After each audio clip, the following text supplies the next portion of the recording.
welcome to our introductory video on PSEL Standard 4, Curriculum, Instruction, and Assessment, facilitated by Dr. Kalia Reynolds. The instructional leadership of the principal is a critical factor in promoting the learning and success of all students. Instructional leaders must attend to three related areas: curriculum, instruction, and assessment. PSEL is clear that there are three focus areas in which district and building leaders must address regarding curriculum. First, rigor and opportunity to learn. This means that the leader ensures that all students have access to quality curriculum. Practice is shown to lead to unequal opportunities like tracking and ability grouping are not occurring in schools led by effective leaders. We know that academic achievement is closely related to the rigor of the curriculum. Second, the school leader ensures that the curriculum is authentic and relevant to the students. Being grounded in standards is simply not enough. The curriculum must also align to the values, goals, and interests of the students. This means having a culturally relevant curriculum with a mindful link between the academic content and the cultural and ethnic lives of students. Finally, the curriculum needs to have coherence and alignment. It's the role of the leader to focus on the cohesion among all curricular systems. The leader will align the school vision and goals to curricular content through activities like curriculum mapping and ensuring that curriculum aligns across programs for all students, including students in special education and English language learners.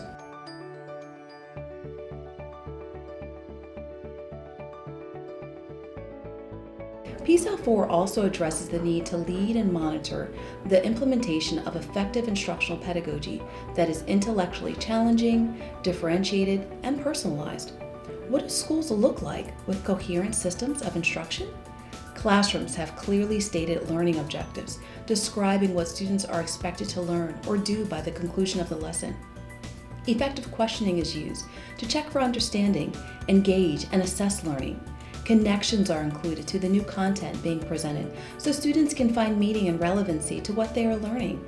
Varied student-centered learning activities provide opportunities to think critically, solve problems, work in cooperative groups, and demonstrate learning. Throughout instruction, students are actively involved in the learning process.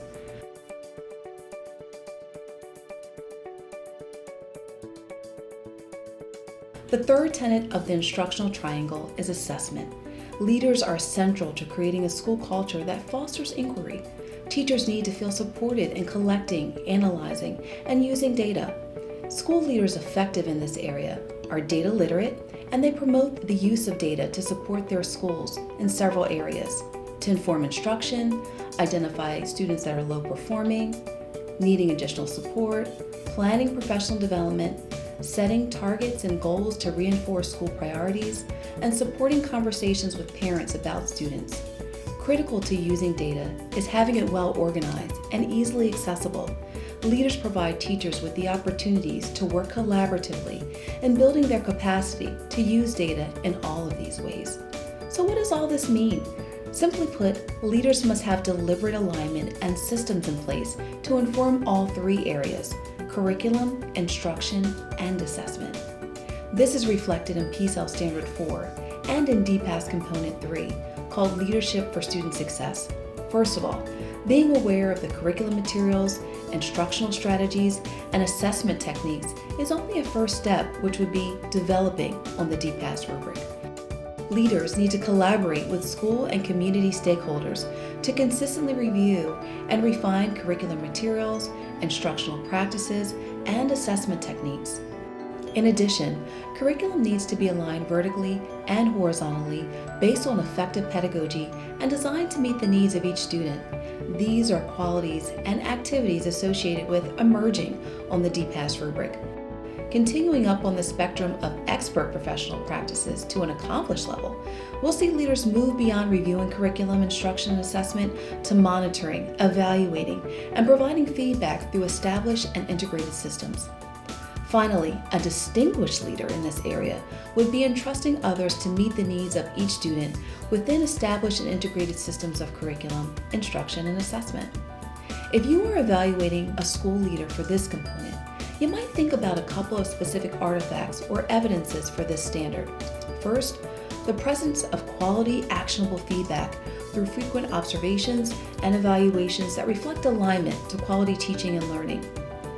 The establishment of defined systems such as observation schedules, curriculum review cycles, assessment schedules, proven instructional strategies, expectations, differentiated professional development plans, and regular data review cycles. Next, the effective use of technology and vetted research-based resources that support teaching and learning. Specific school plans that connect student outcomes to curriculum and instructional strategies. And finally, budgets that are prioritized to meet the financial, material, time, and human resources to support curriculum, instruction, and assessment.